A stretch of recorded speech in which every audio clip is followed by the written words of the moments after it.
sacar a Mario. Sí, ahorita tengo los dos en la primera plana. Sí, Ok, correcto. estamos los dos, sí. Después, cuando usted va a hablar, son ustedes, Sí, le pongo ok. usted, y después cambiamos Muy bien, usted. perfecto. Ok.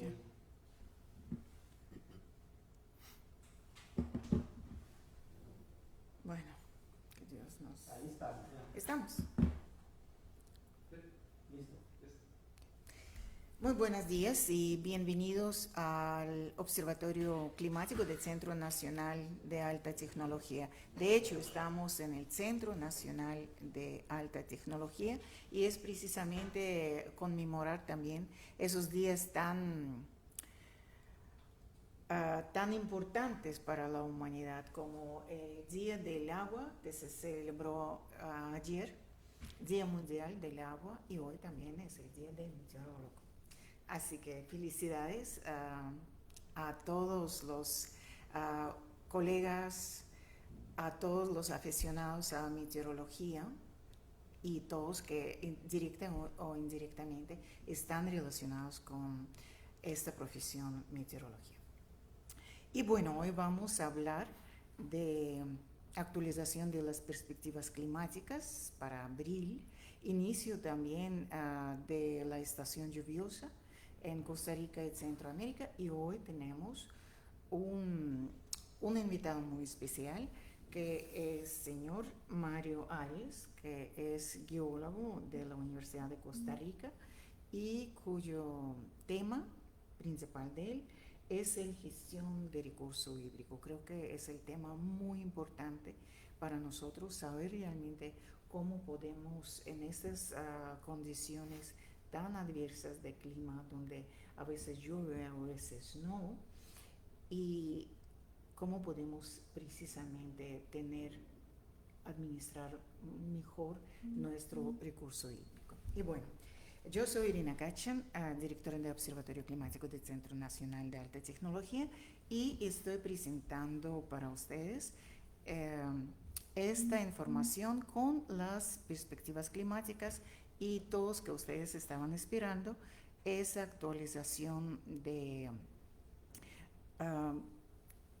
la estación lluviosa, el comportamiento de la estación lluviosa para este año y también temporada de huracanes y inicio de la estación lluviosa. Es precisamente la agenda. Es una agenda un poco intensa. Vamos a hablar de condiciones del El Niño, oscilación del sur y de oscilación del Pacífico, sus perspectivas también, condiciones de Atlántico tropical y también pronóstico de la temporada de huracanes para 2021, condiciones también de variabilidad climática como oscilación del Ártico y oscilación del Atlántico Norte, y con eso también inicio de la estación lluviosa y vamos a hablar el Niño, oscilación del sur. Sabemos que es el fenómeno El Niño, oscilación del sur, implica grandes intercambios de calor entre el océano y la atmósfera, que afectan la temperatura media global de la Tierra y crean situaciones extremas, un ciclo hídrico como pueden ser lluvias muy fuertes, abundantes o, por otro lado, sequías en diferentes partes del mundo. Y precisamente en Centroamérica, el evento de la Niña nos causa mucha lluvia, mucha formación también, en cierta forma, formación de ciclones tropicales en el Atlántico y abundantes precipitaciones. El Niño, por su situación o por su condición, nos causa sequías, un déficit importante en las precipitaciones.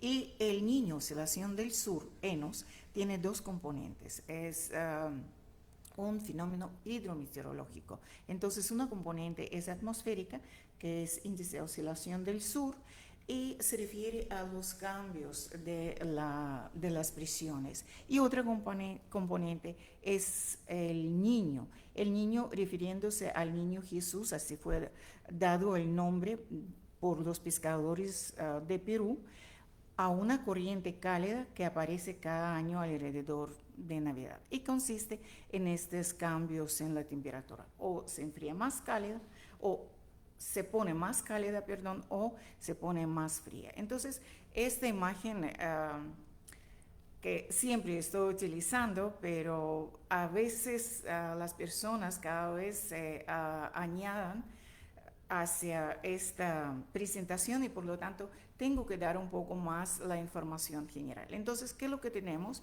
El niño oscilación del sur tiene dos fases. La fase positiva, que es el niño o evento del niño, a donde las aguas superficiales y subsuperficiales del Océano Pacífico ecuatorial se ponen más cálidas de lo normal, y evento frío, que es evento de la niña, cuando las aguas se retornan más frías de lo normal. Y bueno, directamente ya vamos a entrar en las condiciones, en qué realmente condiciones estamos con respecto de ENOS.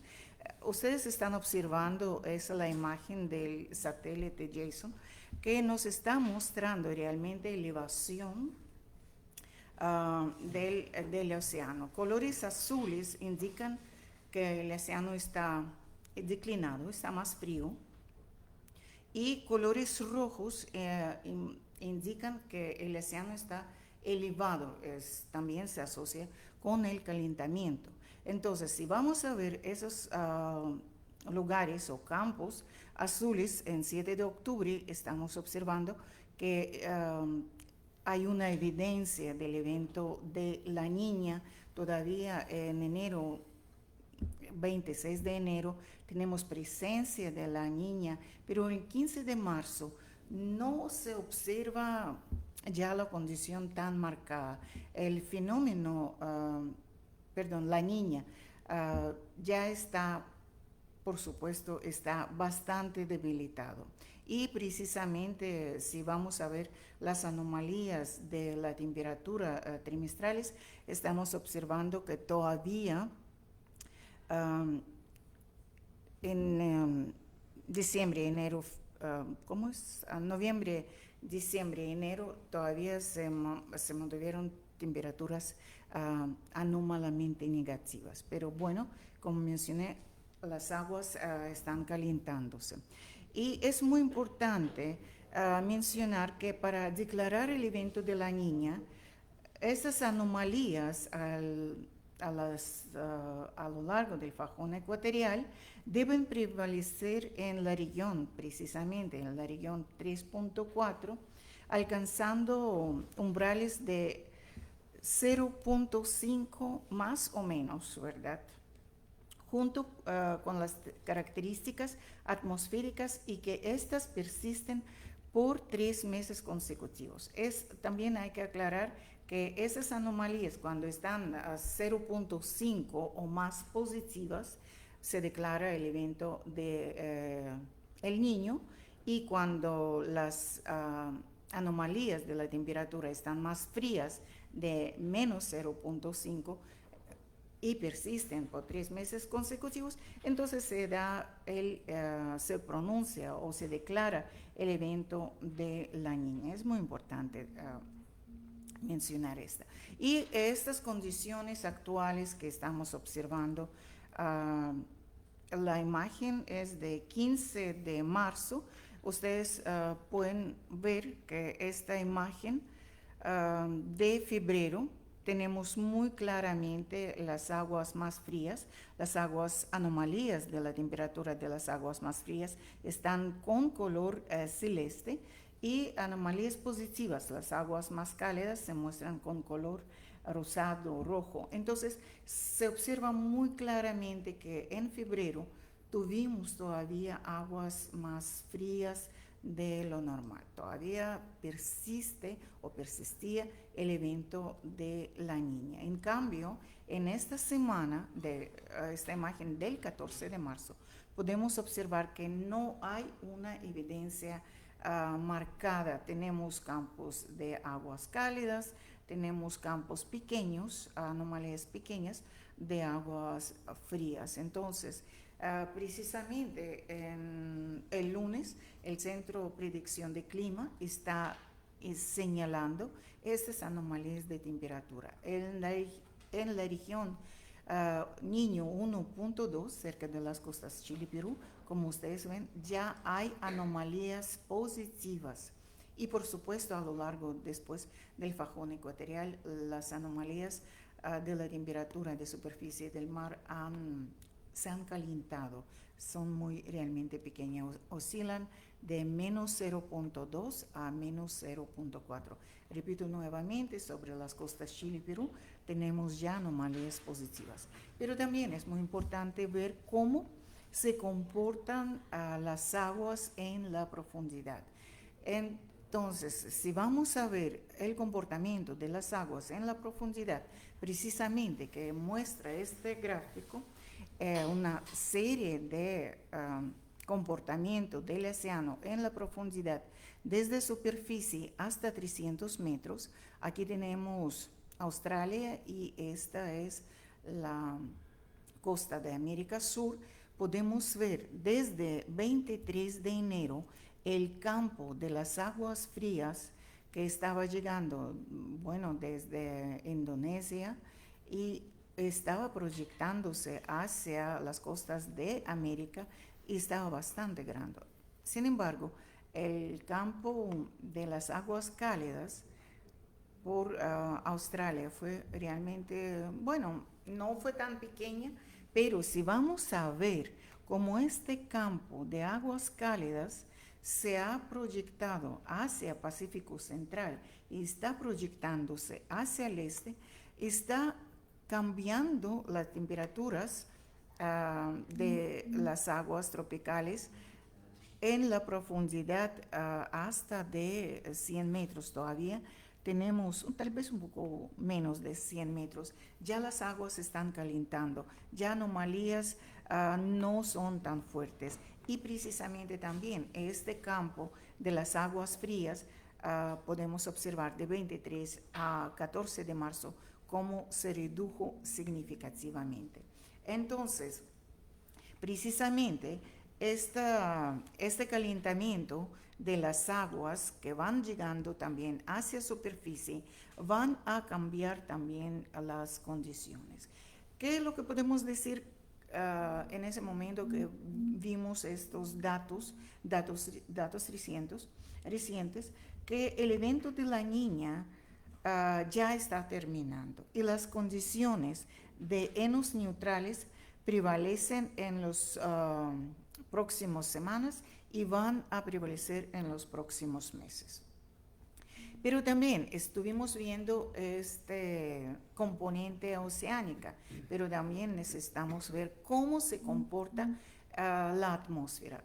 Recuerdan que hace poquito hemos dicho, cuando hay ese buen acoplamiento de los índices del océano y de la atmósfera y son persistentes consecutivamente por varios meses, entonces sí se declara el evento del niño o el evento del niño o el evento de la niña. En ese momento es el índice oscilación del sur, es el gráfico de 30 días desde 14 de marzo. Estamos viendo que el índice fue positivo 3.6. El valor del SOE de 90 días fue un poco alto, 13.1, que está mostrando todavía que tenemos el evento de la niña. Tanto valores recientes como de 30 días o 90 días están mostrando disminución y se observa en el gráfico muy claramente. Y durante últimas 2 semanas el valor de 30 días del índice SOE cayó por debajo de los umbrales de la niña. Entonces, eso, cuando tenemos los umbrales de más 7 a menos 7, podemos decir que las condiciones prevalecen neutrales. Y precisamente la atmósfera nos está reflejando que tenemos comportamiento del evento neutral o condiciones neutrales de enos. Entonces, aquí tenemos ya el pronóstico de anomalías de superficie del océano Pacífico ecuatorial Y precisamente la información oficial, pronóstico oficial de Centro de Predicción de Clima está mencionando que existe una probabilidad cerca de 60% de una transición de las condiciones de la niña a enos neutral durante abril, junio 2021. Precisamente esos los gráficos que estoy mostrando a ustedes tiene un mayor consenso que prevalecerán condiciones dentro de las condiciones neutrales.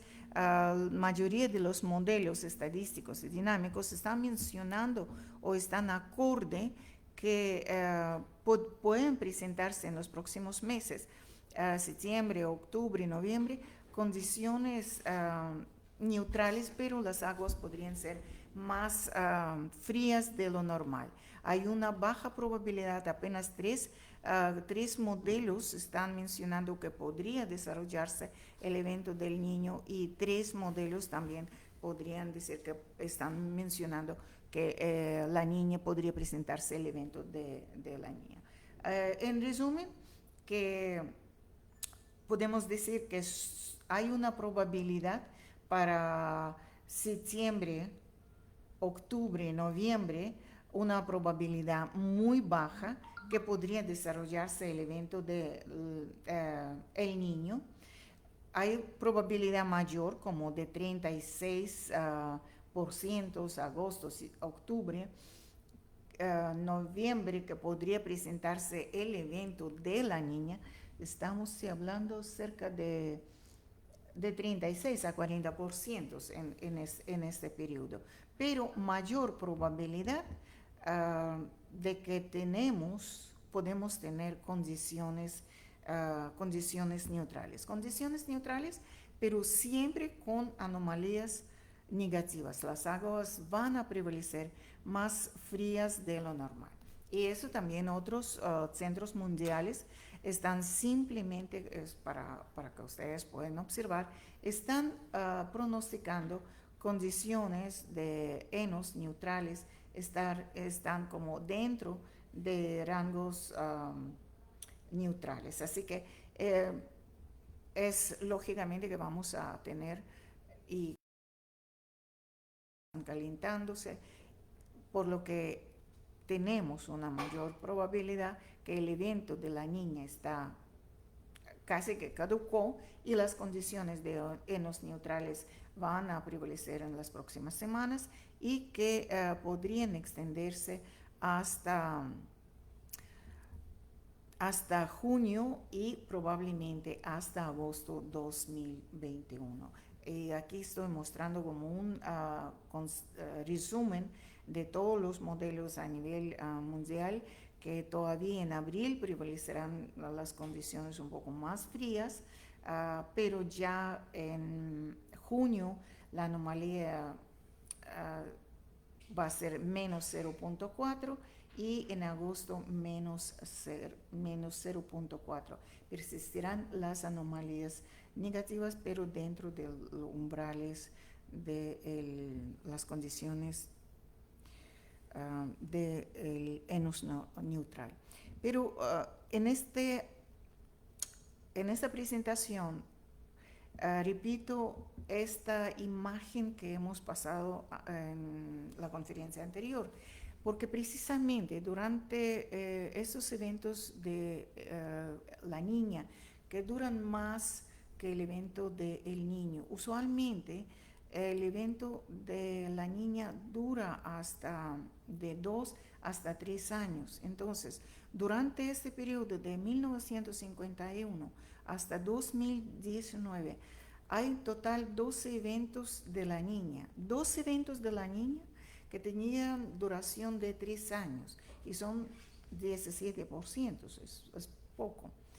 4 eventos de la niña que han tenido apenas un año, es del año 64, 65, 2005, 2006, y mayoría de los eventos apunta que eventos de la niña duran 2 años, son 50%. Uno de esos eventos fue 2010, 2012, 2016 y se extendió hasta 2018. ¿Por qué estoy mencionando eso? Porque ahorita eso influye en nuestro pronóstico, cómo se va a comportar estas aguas, se va a desarrollar la niña o vamos a continuar con las condiciones neutrales. Este es un ejemplo que la mayoría del evento de la niña de moderada intensidad son seguidas por otro evento de la niña, pero de mucho menor intensidad. Así que el año 2012, 2010, 2012, podemos observar que de un evento que ha sido de moderada intensidad, fue precisamente como en abril las aguas empezaron a calentarse, en julio otra vez empezaron a disminuir y seguidamente siguió el evento de la niña de débil intensidad. Así que esto sucede en mayoría de los casos. Y precisamente también consenso de todos los modelos indican que vamos a tener este calentamiento y como ustedes estuvieron viendo que hay una masa de agua muy cálida proyectándose desde Indonesia hacia nuestras costas. Lógicamente que va a calentar las temperaturas de superficie del mar. Sin embargo, viene otro ciclo de Enos y que podría enfriar las aguas nuevamente y podemos tener una niña de débil intensidad. Pero quiero mencionar que es importante saber que hay una mayor probabilidad que vamos a continuar con anomalías negativas de las aguas del Océano Pacífico Ecuatorial. Y eso realmente nos favorece que vamos a tener lluvias. Entonces, conclusiones de ese pronóstico Enos, que el evento de la niña se encuentra en su fase de transición hacia las condiciones neutrales. En los próximos meses predominarán condiciones Enos neutrales con anomalías negativas hasta durante abril-agosto 2021 y en la mayoría de los casos, después de la niña de moderada intensidad, sigue niña débil intensidad y existe mayor probabilidad que esas anomalías negativas se extenderán hasta inicio de 2022. Así que o las condiciones neutrales con anomalías negativas o niña débil podría prevalecer en este periodo, en periodo de este año y principio del año próximo. Bueno, también quiero hablar de otra variabilidad climática, que es oscilación de canal del Pacífico. También que interacción, oscilación de canal del Pacífico y el Enos nos podrían dar una mayor seguridad en qué lo que va a pasar. Entonces, oscilación de canal del Pacífico en sí misma indica que esta variabilidad climática dura de 10, 20 hasta 30 años. Y precisamente hay un enfriamiento de cerca del 10, 20 grados norte o calentamiento de las aguas cerca de 20 grados norte en el Pacífico Ecuatorial. Pero pasa que en el Pacífico, cerca de las costas oeste de los Estados Unidos, se da calentamiento y se da también calentamiento a lo largo del fajón ecuatorial. Y esa es una fase positiva. Y cuando tenemos una fase negativa, también tenemos un enfriamiento de las aguas del Pacífico el Pacífico cerca de las costas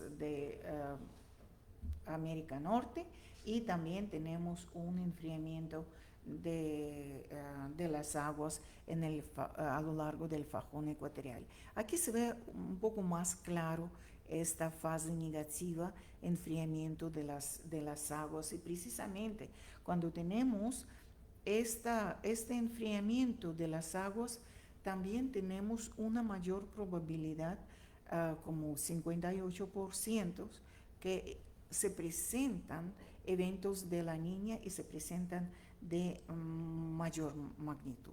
Entonces acá esta imagen está mostrando una relación, oscilación de caudal de Pacífico en su fase negativa y el evento de la niña. Y cuando se da esto, por supuesto, el evento de la niña como que se intensifica aún más. Y todo lo contrario cuando ocurre la fase positiva.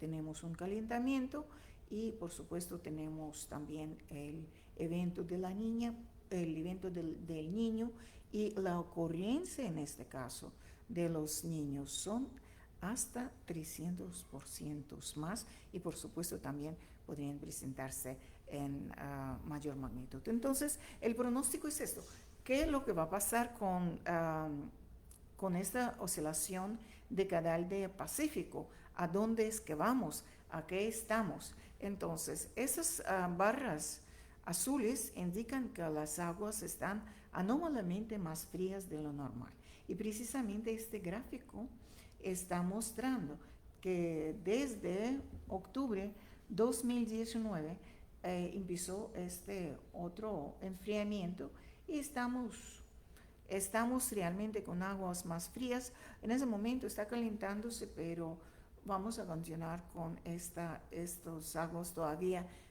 más frías de lo normal, y por lo tanto nos da mayor seguridad decir que las anomalías en los próximos meses en el Océano Pacífico ecuatorial van a persistir negativas.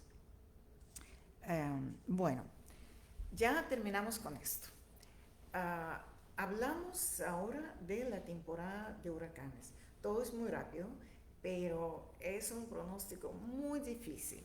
Ustedes saben, cuando el año pasado nosotros tuvimos una temporada de ciclones tropicales muy activa, se presentaron 30 ciclones tropicales. ¿Y qué es lo que vamos a tener en este año? Para este pronóstico, además de ENOS, el Niño, oscilación del sur, tenemos que ver otra variabilidad climática: oscilación multidecadal del Pacífico. ¿Cómo se presenta el Pacífico multidecadal del Atlántico? Tenemos que ver cómo se presenta el Atlántico para poder decir cómo también se va a comportar la temporada de ciclones tropicales. Y esta es una animación de anomalías de superficie del mar. Es un pronóstico también. Aquí tenemos mayo, junio, julio, agosto, septiembre, octubre, noviembre y diciembre. ¿Qué es lo que es notorio en esta imagen? Ustedes ven los colores amarillos, rojos, indican que las aguas estarán más cálidas de lo normal, y colores azules indican que las aguas estarán más frías de lo normal. Por supuesto, cuando tenemos las aguas más cálidas de lo normal, tenemos condiciones más favorables para formación de ciclones tropicales. Y además, si tenemos el evento o las anomalías de las aguas más frías de lo normal, Atlántico, tenemos condiciones más favorables, el viento está más débil, en todo el espesor de la atmósfera tenemos buena posibilidad de formación de sistemas de bajas presiones que posteriormente podrían desarrollarse en ciclones tropicales. Y también estas condiciones serán favorables para que nosotros podamos tener la proyección hacia el Mar Caribe, las ondas del este, que posteriormente podrían desarrollarse en algunos de estos eventos. Es muy importante, lo ven como estamos viendo que las anomalías de las aguas estarán mucho más fuertes, mucho más cálidas cerca de las costas este de los Estados Unidos, cerca de las Antillas Mayores y también en el Golfo de México, pero también en el Mar Caribe en general. Entonces, cuando hemos hablado, cuando persiste el evento de la Niña en el Pacífico o el evento de las aguas están más frías de lo normal, tenemos mayor formación de ciclones tropicales en el Mar Caribe, en el Océano Atlántico, debido a condiciones muy favorables. Viento está débil, tenemos condiciones atmosféricas súper favorables para el desarrollo de ciclones tropicales, y es precisamente está mostrando esta imagen cuando tenemos este patrón. Usualmente Atlántico tropical está muy cálido, así como estamos viendo, así también Caribe se observa cálido. Entonces esto nos induce a la formación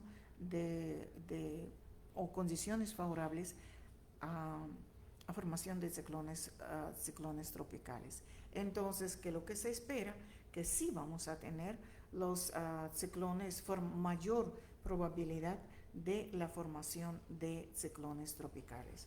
Usualmente,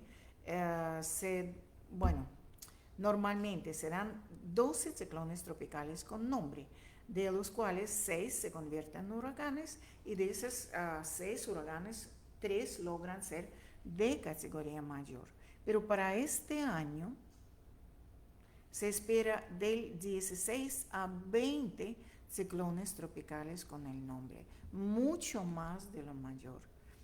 Se espera de 11 a 13 huracanes, y de estos casi que doble se espera cantidad de formación de ciclones tropicales, y de 4 a 5 se espera huracanes de categoría mayor. Así que se espera una temporada de ciclones tropicales muy activa, mucho más activa de lo normal, pero no será tan activa en comparación con el año anterior. Quiero mencionar que inicio de temporada de ciclones tropicales usualmente se presenta oficialmente se presenta de 1 de junio y termina 30 de noviembre.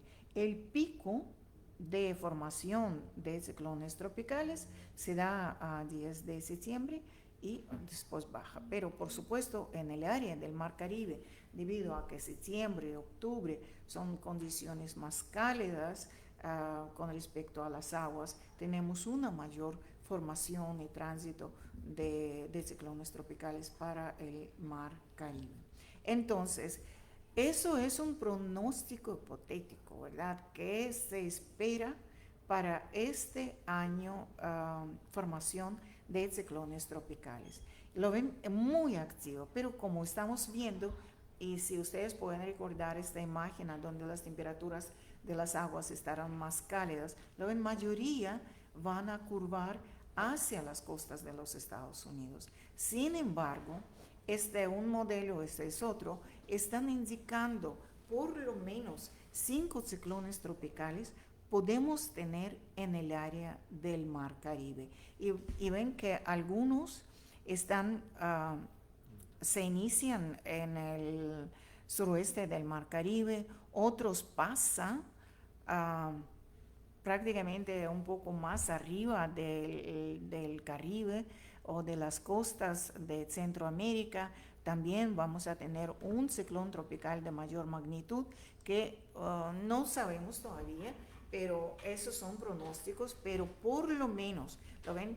Hay un ciclón tropical de categoría 3 y otro ciclón tropical de categoría 4. Por lo menos se espera que de estos 4 o 5 ciclones tropicales que podrían presentarse en el Mar Caribe, 2 de esos podrían alcanzar de categoría mayor. Entonces, desde ahora, por supuesto, tenemos que iniciar esos preparativos. Yo sé que la gente empieza a preguntar, ¿y va a afectar a Honduras o va a afectar a Nicaragua? Sabemos si esta, en caso potencial, por ejemplo, si vamos a tener un ciclón tropical en esta área, por supuesto, todo Centroamérica estará ya afectado por las precipitaciones. Así que hay que prepararse y esta es la lista de ciclones tropicales. Se espera que este año la temporada de ciclones tropicales se inicia prematuramente. En mayo se espera la formación de primer ciclón tropical. Así que prepararse a una muy activa temporada con ciclones tropicales. Bueno, ya terminamos con pronóstico. Y ahora vamos a pronóstico de inicio de la estación lluviosa. Es muy complejo, no es tampoco simple para resumir, hacer un síntesis en pocas palabras. Pero bueno, recordemos que la oscilación de Canal del Pacífico estará en su fase negativa, la oscilación ENOS, el niño oscilación del sur, estará también en su fase negativa. Atlántico tropical estará más cálido de lo normal y todo eso nos va a propiciar unas condiciones muy favorables para las lluvias. Vamos a tener temporada de ciclones tropicales activa. Entonces, ¿qué es lo que pasa? Que veranillos podrían ser muy poco perceptibles o no perceptibles. Y vamos a tener abundante también lluvias en el Caribe con tránsito de las ondas tropicales. Y bueno, para esto, para hacer un inicio también de la estación lluviosa, para hacer este resumen, también quería mostrar estas variabilidades climáticas, oscilación del Ártico y oscilación del Atlántico Norte, porque esta interacción de esas variabilidades climáticas nos permite saber cómo vamos y cuándo vamos a tener esta estación lluviosa. De una sola vez lo digo que, bueno, hemos hablado anteriormente de oscilación del Atlántico Norte y oscilación del Ártico. Esas variabilidades climáticas interactúan entre sí y siempre están casi en fase. Cuando tenemos oscilación del Atlántico Norte negativo, oscilación del Ártico también está negativo y todo lo contrario.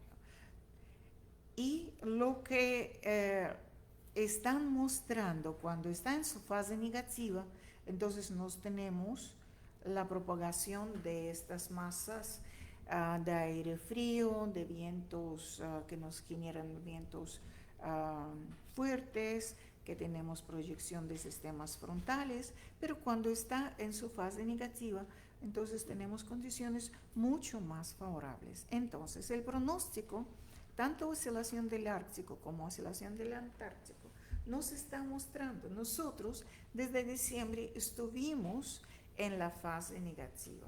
Y esta fase dura de 60 a 90 días. Estamos en fase positiva, pero apenas estamos, que un mes, 45 días. Nos falta todavía como 2 semanas, 3 semanas para terminar esa fase.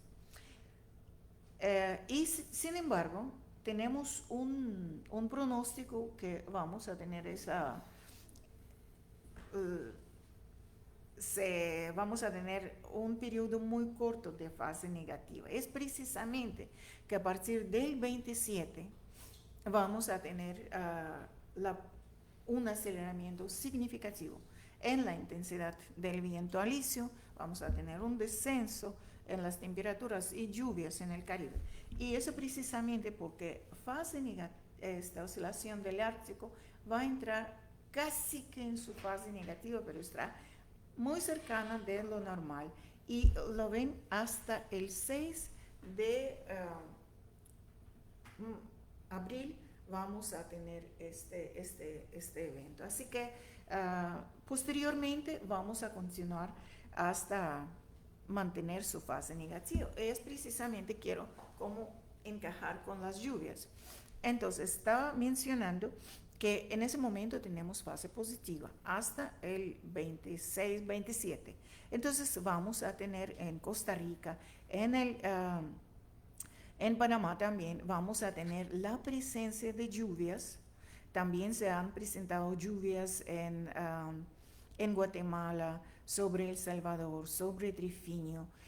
Y precisamente esas condiciones se van a mantener de lluvias abundantes. La gente está preguntando si ya entró la estación lluviosa en el Pacífico Sur o en Chiriquí de Panamá. No, todavía las condiciones de la estación lluviosa no han entrado, pero vamos a tener lluvias hasta el 25 inclusive. A partir del 26 vamos a tener aceleramiento en la intensidad del viento alisio. Ya saben por qué, ya tenemos una proyección de fase negativa de oscilación Atlántico Norte y oscilación del Ártico que nos van a causar abundante nubosidad y lluvias en el Caribe. Entonces, por supuesto que vamos a tener vientos fuertes y disminuyen las lluvias también en el Pacífico, tanto de Costa Rica como de Panamá. Y hasta el 8 más o menos podemos tener otro cambio en el patrón.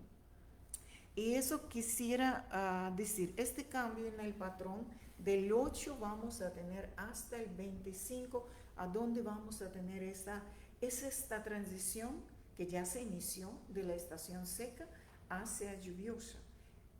Y hasta el 25 vamos a tener abril, aguaceros aisladas, del 8 al 25 de abril, aguaceros aisladas, irregulares, pero sí se van a presentar. A partir del 25,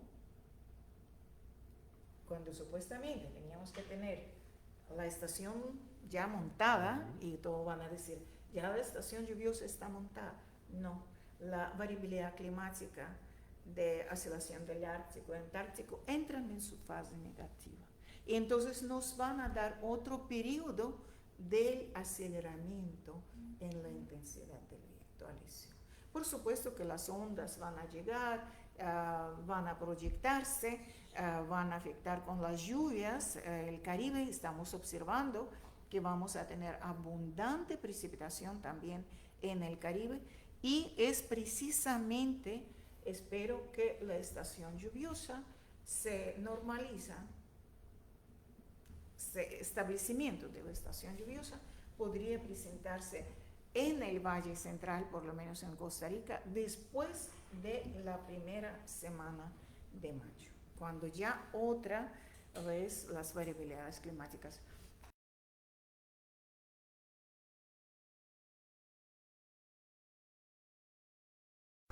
de mayo. En Pacífico Central, en segunda y tercera semana de abril, cuando llueve, precisamente en ese periodo, cuando condiciones mucho más favorables para que se presenten aguaceros. Y en el Pacífico Sur, entre primera y segunda semana de abril.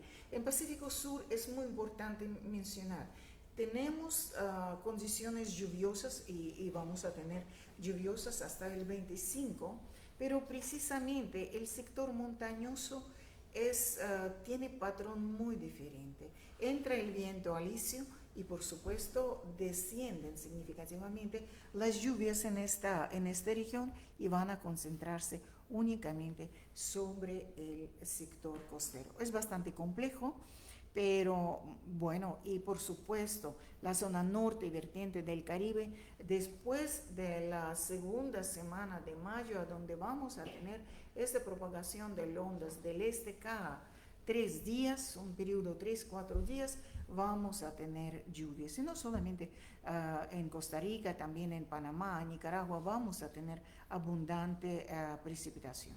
Entonces, también aumento de lluvias en el Caribe de Centroamérica presentará desde la última semana de abril, debido que va a coincidir con esta fase negativa de esas variabilidades climáticas de oscilación del Atlántico Norte y oscilación del Ártico, que nos va a propiciar un poco más de lluvias.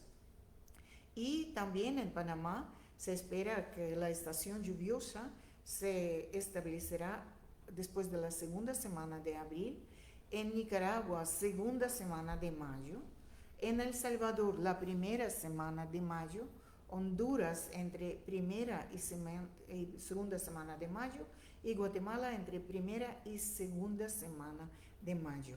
Muy similar como en el Valle Central, en Guanacaste de Costa Rica y también como en Nicaragua. Pero también es decir, ¿cuál es el criterio? ¿Cuándo, como yo puedo decir? Y como yo sé que ya la estación lluviosa se estableció. Pero hay varios criterios, pero yo tomé ese criterio de Erika Alfaro, de su estudio y relaciones entre el inicio y término de la estación lluviosa en Centroamérica y los océanos Pacífico y Atlántico tropical. Entonces, el criterio para el cálculo del inicio de la estación lluviosa es el siguiente. Se considera que la estación lluviosa se ha iniciado si la péntara tiene un valor de 25 milímetros. Es decir, en 5 días llovió 25 milímetros. Y la próxima péntara también llueve 25 milímetros o más. Entonces yo podría decir, bueno, ya estación lluviosa está establecida. Si viene un valor menor, entonces estamos todavía en la transición. O cómo vamos a tener, esta semana nos llovió o va a llover y después del 26 vienen los vientos alisios, se van a continuar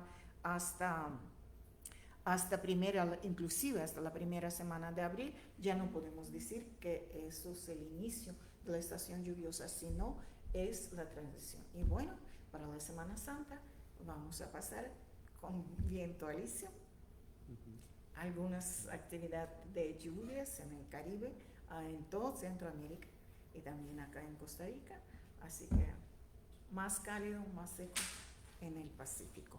Entonces, conclusiones. Esas condiciones que vamos a tener son condiciones neutrales con el patrón de niña débil hasta el principio de 2022. Oscilación Atlántico Norte y oscilación del Ártico estarán todavía por 3 semanas positivas hasta la tercera semana de abril, con excepción interfase del 27 de marzo a 6 de abril. Estará viento, en general estoy hablando en abril, estará viento de débil a moderada intensidad. La presencia de lluvias en el Pacífico de Panamá, Nicaragua, Costa Rica, El Salvador, Guatemala, también en el Caribe, precisamente desde ayer, desde antier hasta el 26, y posteriormente este periodo del viento.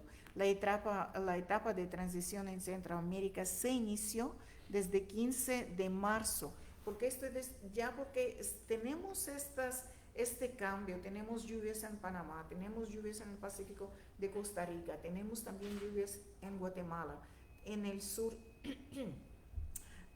también sobre El Salvador, en el sur de Honduras, pero todavía como no se puede mencionar que ya las condiciones, como me han preguntado si tenemos condiciones establecidas de la estación lluviosa, de ninguna manera.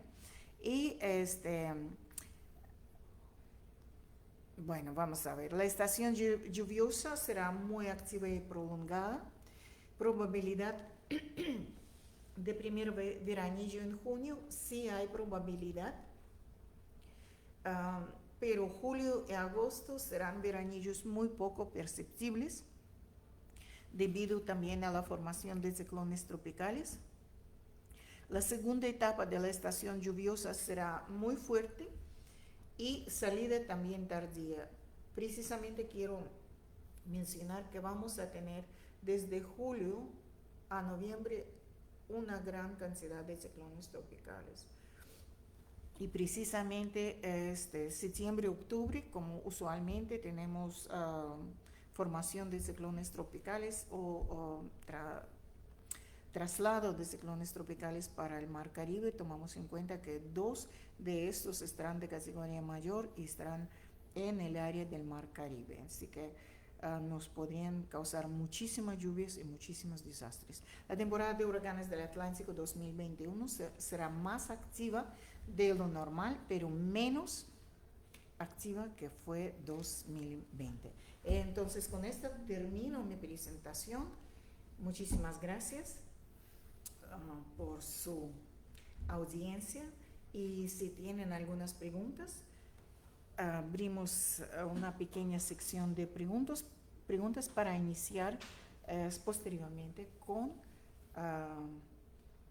el tema, que es muy interesante, sobre gestión del recurso hídrico, estado actual del recurso hídrico en Costa Rica, en general en Centroamérica, que también sabemos que después del 2022 viene un periodo muy seco, y pues eso es todo, esa es toda información muy importante que la población podría saber, cómo podríamos utilizar con mayor eficiencia y mayor responsabilidad el agua, porque estamos viendo que el agua es mucho más caro que el petróleo. Así que no tenemos preguntas, perfecto. No tenemos preguntas. Así que, don Mario, entonces lo doy la palabra a usted. Si cambiamos, mejor. Sí. Bueno, muchísimas gracias por la invitación y por un saludo cordial a todos quienes nos observan en este momento. ¿Dónde estará la otra presentación? Bueno, mientras me colaboran acá en poner las imágenes, quería comentar que siempre que hablamos de agua y clima, son conceptos que están completamente interrelacionados, ¿verdad? Uno depende del otro. Cuando hablamos de agua y agricultura, generalmente estamos pensando en conflictos por el uso del agua, ¿verdad? La competencia del uso del agua de la agricultura por otros usos como el abastecimiento poblacional. Y cuando hablamos de agua y recurso hídrico, sí tenemos que hacer alguna pequeña diferenciación entre lo que llamamos agua y lo que llamamos recurso hídrico.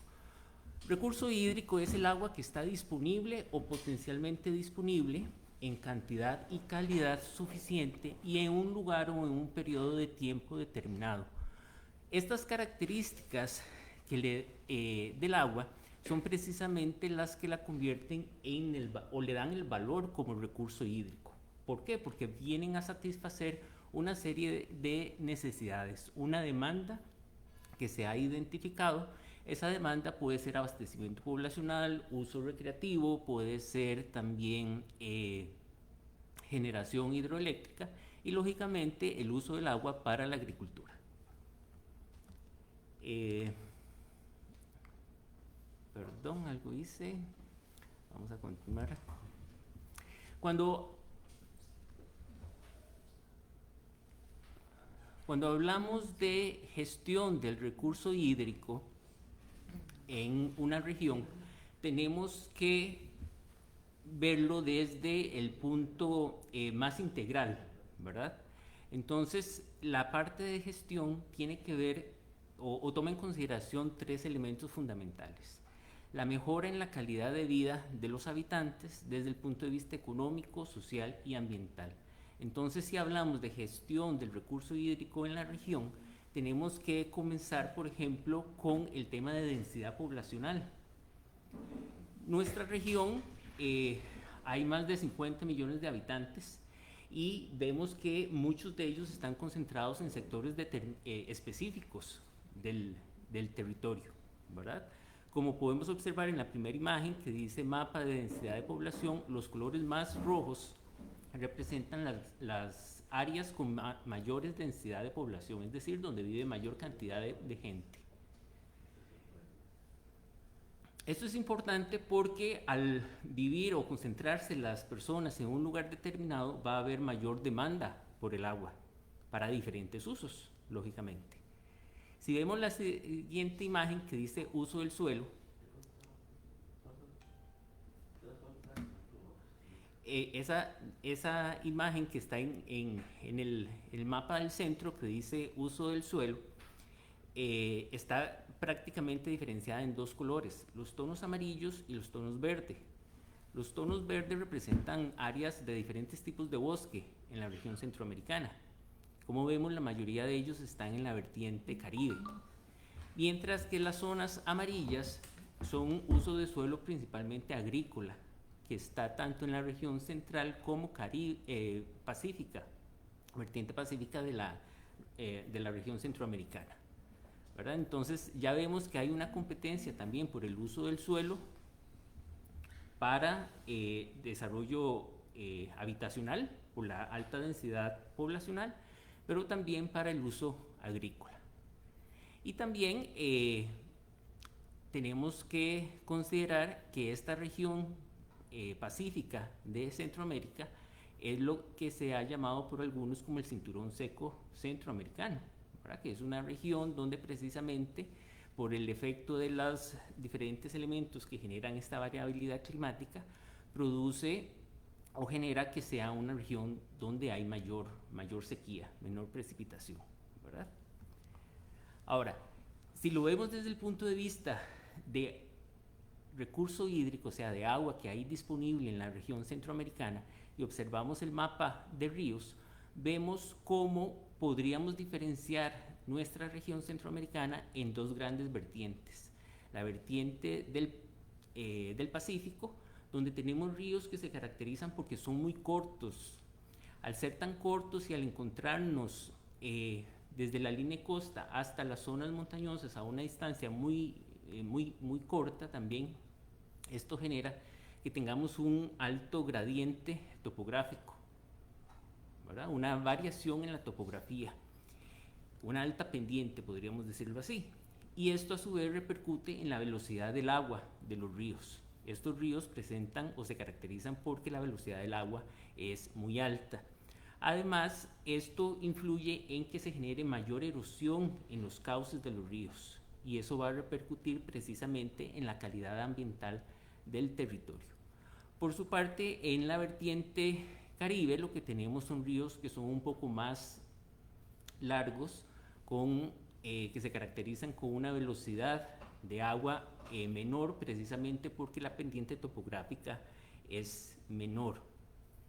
Ahora, también si consideramos estos elementos junto con los que decíamos en la lámina anterior, podemos entender perfectamente por qué muchas de nuestras cuencas están degradadas en Centroamérica. ¿Qué es una cuenca? Una cuenca es un espacio geográfico precisamente delimitado por sus cursos de río, por sus cursos de agua, y que permite regular el flujo de agua en el territorio, por lo menos el agua superficial. Muchas de las cuencas de nuestros países han sido completamente contaminadas, algunas de ellas, otras tienen altos problemas de erosión, que junto con los eventos climáticos que se generan, digamos, recurrentemente en nuestra región, son una fuente de amenaza muy importante que influye precisamente en la calidad de vida de los habitantes. Pero también tenemos que considerar que nuestra región está interconectada, nuestros países están interconectados.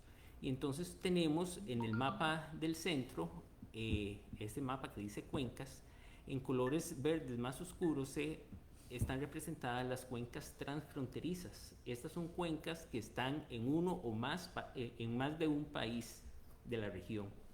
Y eso implica entonces una manera de gestionar el recurso diferente, porque tiene que haber una coordinación efectiva entre los diferentes estados miembros, ¿verdad? Que administren de una forma coordinada precisamente ese territorio.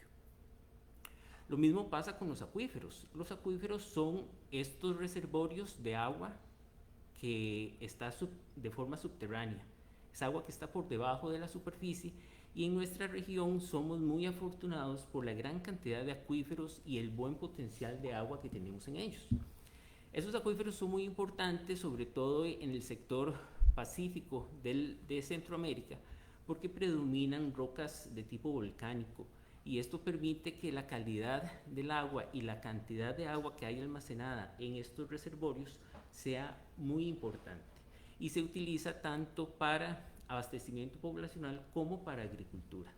Por ejemplo, un dato que encontré en el año 2000, cerca del 70% del agua que se utilizaba para riego en Nicaragua era producto de agua extraída de pozos, ¿verdad? Entonces es sumamente importante este recurso para los diferentes usos que podemos darle en la región. Al igual que en las cuencas, tenemos también acuíferos que son transfronterizos, es decir, el mismo criterio, que están distribuidos, o su ubicación está en más de uno de los países de la región. Y tenemos 18 acuíferos identificados. Entonces esto también significa que tenemos que tener una gestión apropiada en función de las condiciones de los sitios, no solamente desde el punto de vista climático, sino también desde el punto de vista político. Cuando hablamos de gestión del recurso, hay diferentes elementos de la vida diaria que están condicionados precisamente por el acceso o no al agua para los diferentes usos, no solamente para abastecimiento, sino también para riego en este caso. Recordemos que en la región un gran porcentaje de la actividad agrícola es de subsistencia, y que en la región tenemos grandes desigualdades educacionales, relacionadas también con el acceso a créditos, por ejemplo, las desigualdades por género, ¿verdad? Y al final de cuentas todos estos elementos vienen a sumar en ese modelo de desarrollo que se ha convertido en un círculo vicioso, podríamos decir, ¿verdad? Que nos mantiene en un subdesarrollo. Y esto, la parte de la migración no se escapa, ¿verdad? De todos es conocido que principalmente los países del norte de la región, Honduras, Salvador, Guatemala, tienen picos constantes de migración hacia el norte del continente.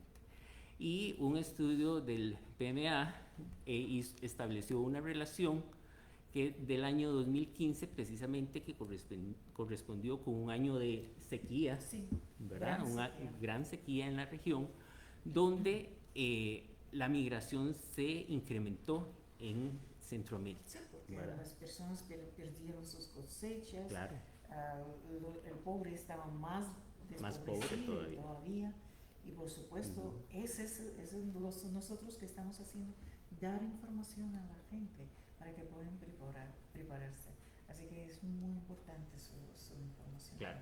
Ahora, no solamente las sequías, obviamente también, como lo decía usted, tenemos problemas de inundaciones y el efecto de ciclones tropicales, que son recurrentes, ¿verdad? Como el año pasado. Y Iota, ¿verdad? Que fueron seguidas. Y podemos hablar también de Juana, de Mitch, ¿verdad? Que han tenido un efecto muy importante en el Producto Interno Bruto, por ejemplo, de varios de los países, sí, principalmente Honduras, en la región, ¿verdad? Esto, al tener condiciones adversas climáticas, esto incide, lógicamente, en mantener esos niveles altos de pobreza, que también favorecen esa migración.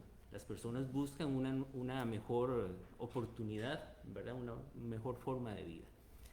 Okay, entonces, como ven, el tema de la gestión del recurso hídrico es muy amplio. Y muy necesario. ¿Verdad? No se centra únicamente a cuánta agua tengo, cuánta agua puedo utilizar, sino abarca todos los recursos que están relacionados con el agua, ¿verdad? Y prácticamente todo en nuestro vivir tiene que ver con el agua.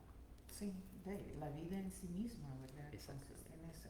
Qué importante tener conocimiento que, como hemos hablado, que en este año sí va a llover, nos llovió en el año pasado, pero creo que todavía los mantos acuíferos no llegaron a sus niveles y viene en otro periodo, en 2022, seco, a donde sí vamos a tener grandes estas dificultades con el curso hídrico.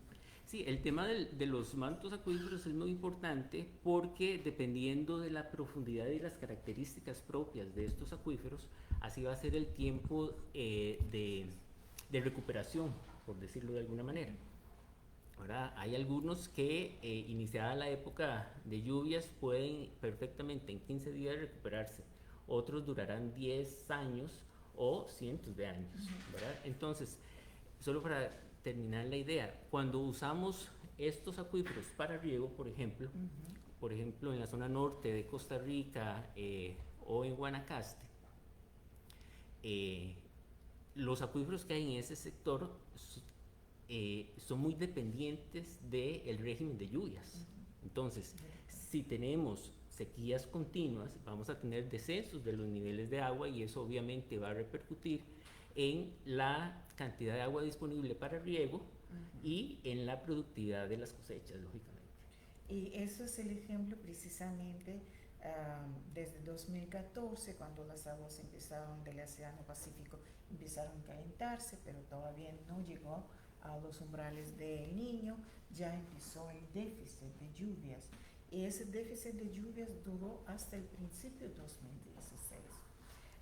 Fue tal demanda del agua, pero yo estaba viendo que inclusive por los años posteriores que se presentaron lluvias no ha sido suficientes para llenar esos mantos acuíferos, ¿verdad?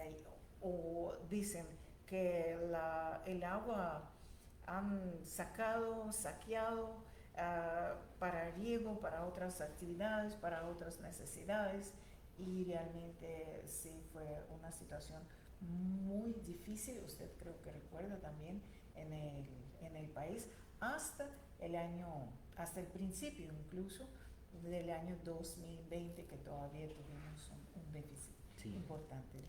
Sí, esto que usted comenta es muy importante porque tal como ustedes proyectan estos pronósticos, ¿verdad?, del clima, también nosotros desde la parte de hidrogeología hacemos proyecciones, ¿verdad? Hacemos modelos tanto conceptuales como numéricos de la disponibilidad de agua en cada uno de los acuíferos que están en estudio, ¿verdad? Esto se hace por medio de un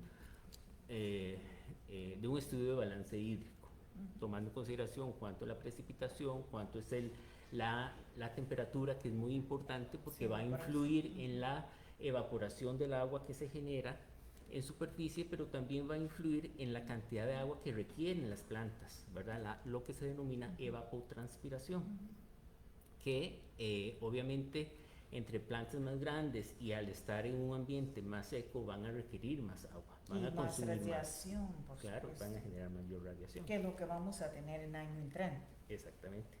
Entonces todo, al final de cuentas, todo está relacionado, ¿verdad? Y es importante esa planificación a futuro.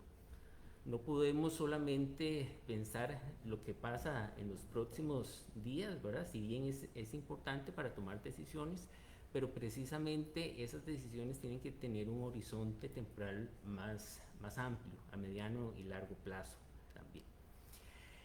¿Qué pasa en Centroamérica con respecto al agua? Vivimos prácticamente en una dualidad.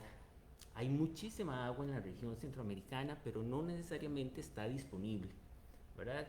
Y eso genera una sequía, llamamos una sequía digamos, por acceso al agua, ¿verdad? Por ejemplo, en el caso de Costa Rica, la demanda en el año base, que fue de ese estudio, que fue en el año 2003, la demanda fue de 1.400 metros cúbicos per cápita.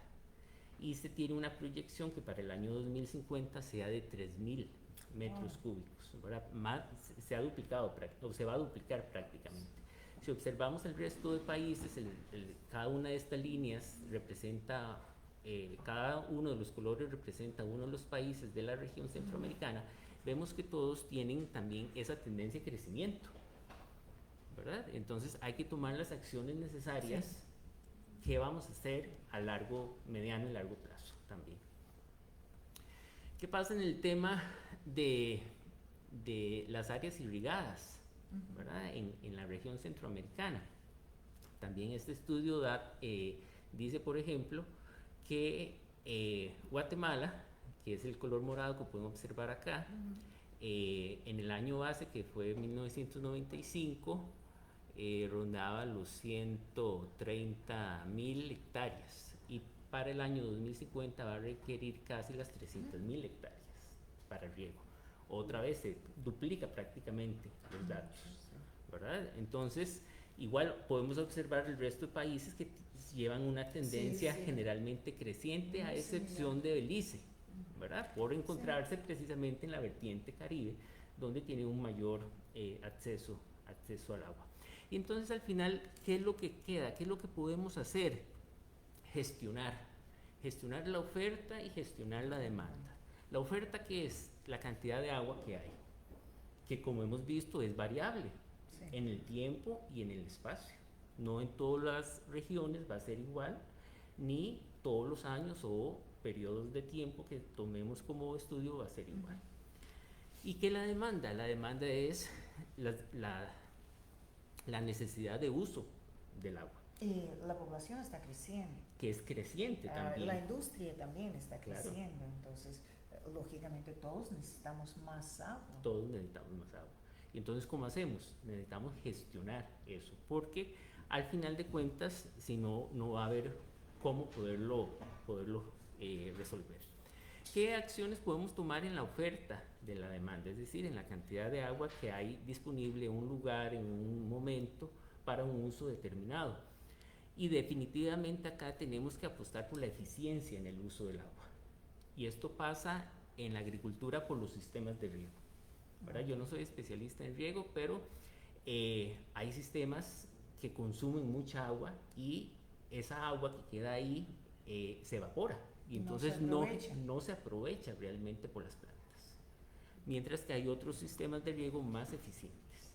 Y entonces es necesario hacer una reconversión en los sistemas de riego de la región, precisamente para aprovechar de forma eficiente el agua que estamos invirtiendo en la agricultura.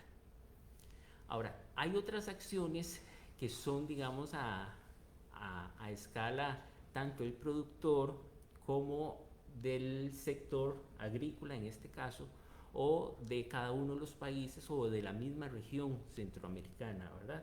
Hay diferentes escalas en las cuales hay que ir trabajando. Una de ellas, es disminuir la contaminación del agua superficial. ¿Por qué? Porque nuestros ríos, en todos los países prácticamente, tienen mayor o menor grado de contaminación, ¿verdad? Ya sea química, biológica o física, ¿verdad? A veces encontramos hasta llantas, lavadoras, cosas increíbles, ¿verdad? En los cauces de los ríos. ¿Y qué pasa? Esa agua, pues, prácticamente no la podemos aprovechar para diferentes usos, incluida la agricultura, que dependiendo de los productos, pues requiere una calidad de agua muy buena, ¿verdad? Por ejemplo, las hortalizas. No vamos a regar unos tomates o una lechuga con agua producto, digamos, de fluentes de industria, ¿verdad? Obviamente, porque se va a trasladar el contaminante al producto, ¿verdad? Y después lo vamos a consumir nosotros, ¿verdad? Todo, por eso les digo, está relacionado. El tema de agua subterránea también es muy importante en el sentido de que es un recurso que está disponible y que mucha de la actividad agrícola lo aprovecha. Pero necesitamos controlar la extracción. No podemos sacar y sacar agua sin saber cuánta agua produce el acuífero porque al final de cuentas nos vamos a quedar sin los huevos de la gallina de oro, ¿verdad? Y también existe mayor probabilidad que uno podría hasta contaminar el acuífero. Claro. ¿Por qué? Porque tenemos problemas en la densidad de población, tenemos problemas en el uso del suelo, ¿verdad? Que van a generar problemas, por ejemplo, de contaminación de acuíferos o de impermeabilización.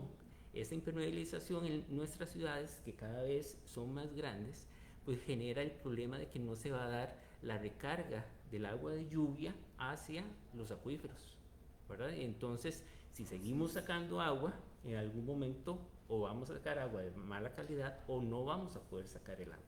¿Qué es lo que ha pasado muchas veces que los agricultores han tenido que hacer? Tienen sus pozos, ¿verdad? Sacan agua, pero van pasando el tiempo o están en periodos de sequía intensos y entonces tienen que profundizar esos pozos para poder sacar el agua que sacaban anteriormente. Eso al final de cuentas tiene un costo, no solamente de hacer el pozo más profundo, sino de la energía que se requiere para elevar el agua desde la profundidad hasta la superficie y generar, digamos, el riego, ¿verdad? Entonces, como ven, la parte económica, social, ambiental, política, sí, todo está ligado en el tema de la gestión como tal. Prácticas agrícolas apropiadas, ¿verdad? Eso es sumamente importante.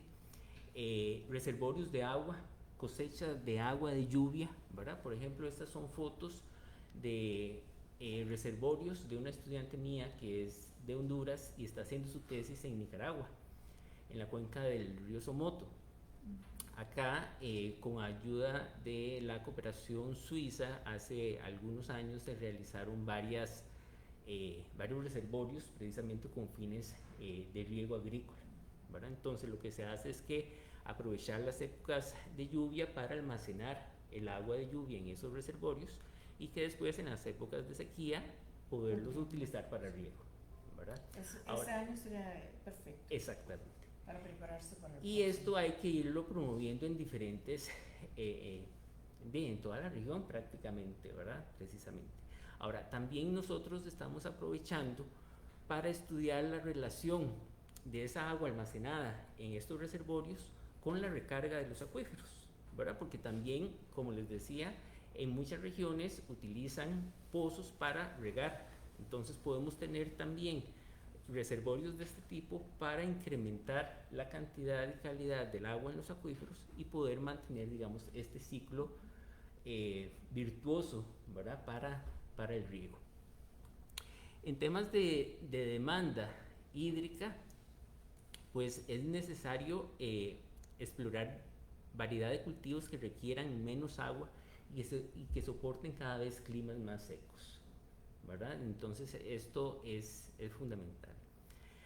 También los sistemas de cultivos diversificados. En la región hay grandes plantaciones de monocultivos, ¿verdad? Que tienen una serie de limitaciones ambientales, por decirlo de alguna manera, ¿verdad?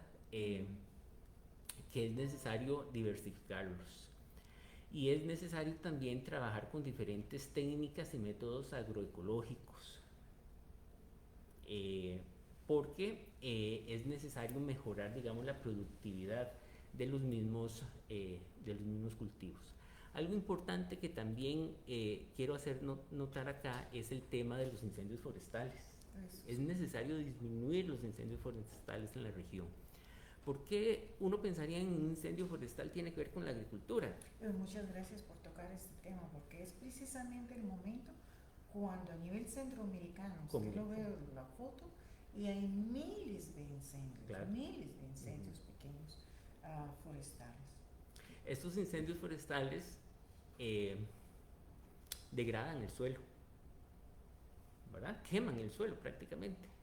Todos los nutrientes. Todos los nutrientes del suelo. ¿Y de qué se basa la agricultura? Precisamente de la plantación y generación de productos a partir de los nutrientes del suelo. Si el suelo no tiene nutrientes, la producción va a ser muy deficiente y va a requerir más gasto más económico gastos, para comprar algunos productos. algunos productos que mejoren químicos. ese suelo, ¿verdad? Ahora también, al estar el suelo degradado, ocurre mayor erosión, y esta erosión lo que genera es pérdida también de la calidad del suelo.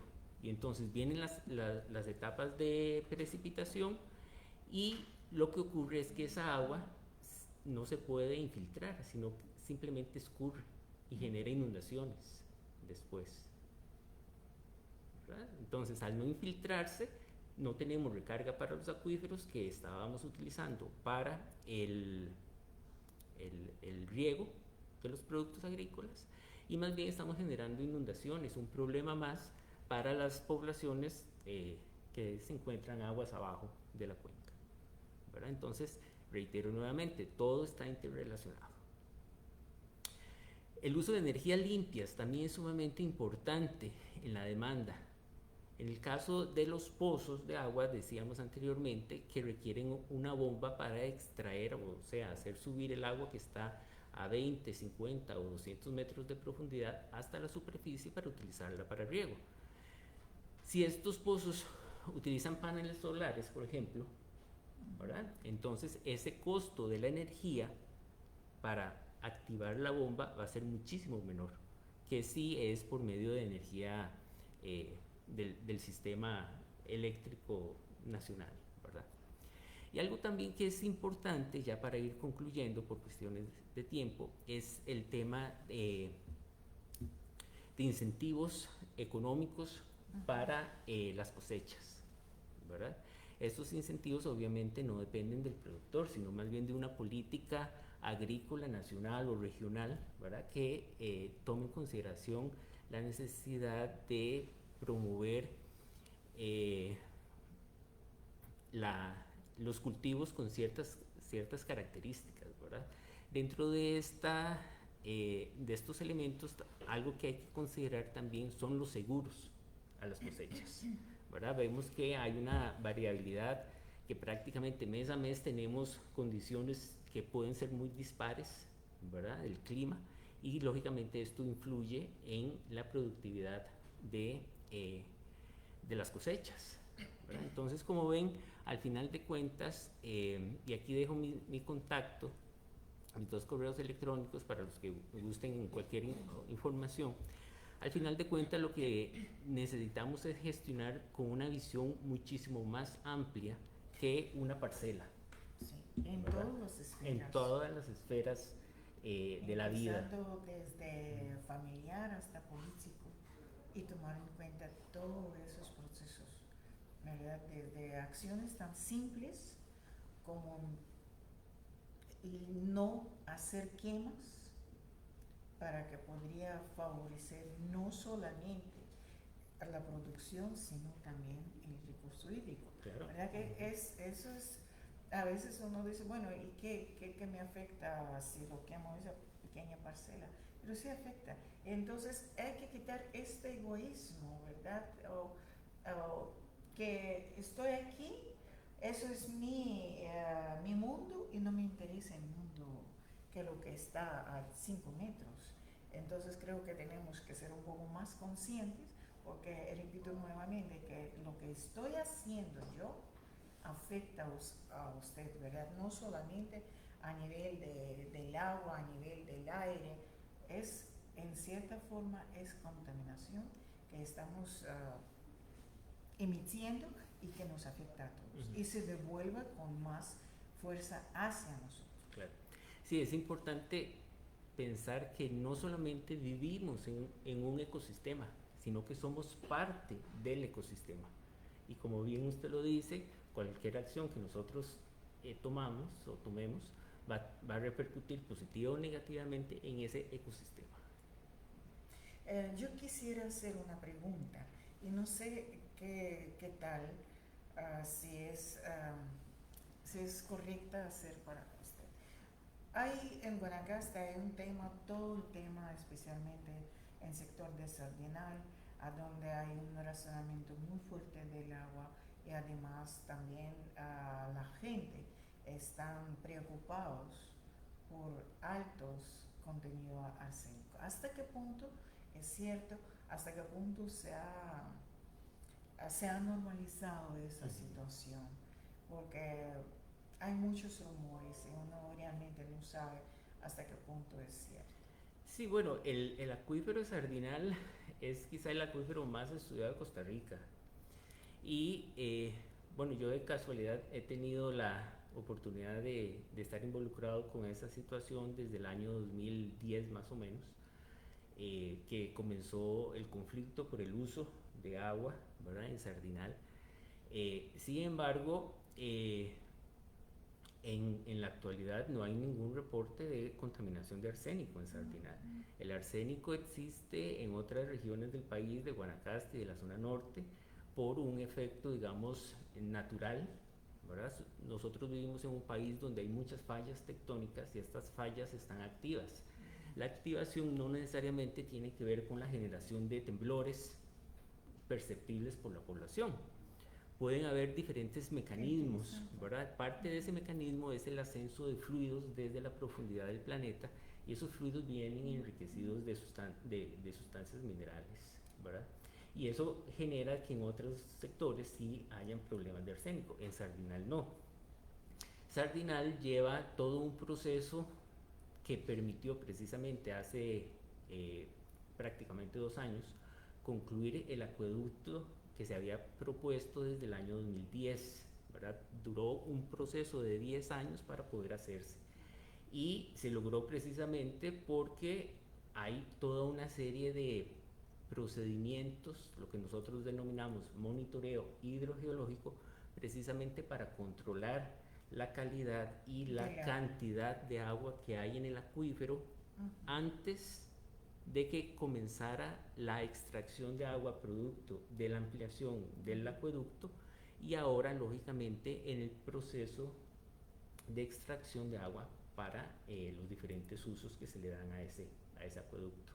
Entonces, como le digo, muchos de esos son rumores, pueden ser rumores, ¿verdad? En la región hay toda una conflictividad social que todavía persiste, ¿verdad? Y Mario, es muy, bueno, muchísimas gracias. Es muy importante también desmentir esos rumores, decir la verdad a la gente que no pueden tener miedo de tomar agua de grifo. Sí, claro, no, por supuesto. Nuestro país tiene una gran ventaja que el 80% de la población de Costa Rica se abastece de agua subterránea. Agua subterránea extraída por pozos, como les decía, o captada en manantiales. El agua de manantial es agua subterránea, ¿verdad? Es agua que ha viajado por las fracturas y poros de las rocas. ¿Por qué es importante? Porque precisamente al ser agua subterránea le da una protección natural al agua y nuestras aguas son sumamente de alta calidad, son aptas para consumo humano. De hecho, en nuestro país más del 97% de la población tiene acceso a agua desde el grifo, ¿verdad? Intradomiciliar que se llama, ¿verdad? Y hay un porcentaje muy alto también de nuestra población que recibe agua potable, o sea, agua que ha sido tratada, y ese tratamiento que se le da al agua en nuestro país en la mayoría de los casos es simplemente desinfección con cloro, ¿verdad? ¿Por qué? Porque precisamente la calidad del agua es muy buena. Hay un pequeño porcentaje que recibe agua sin tratamiento, pero esas personas tampoco se enferman. No padecen enfermedades hídricas que se llaman. Pero bueno, porque también son controladas también, ¿no? Es decir, hay un análisis, un monitoreo de la información, claro, si son posibles para ingesta. Exactamente, porque son aptas para consumo, ¿verdad? O sea, tienen una calidad natural muy buena siempre.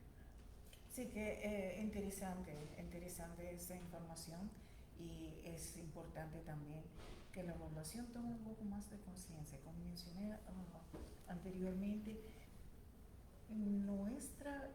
Nuestro trabajo es esto, brindar información para que la gente no solamente toman esa información para sus quehaceres diarios, pero también para que puedan tomar conciencia, para que puedan educarse, para que puedan tener también posibilidad de acudir en caso de tengan alguna duda, algún problema que tienen que resolver, ¿verdad? O, por ejemplo,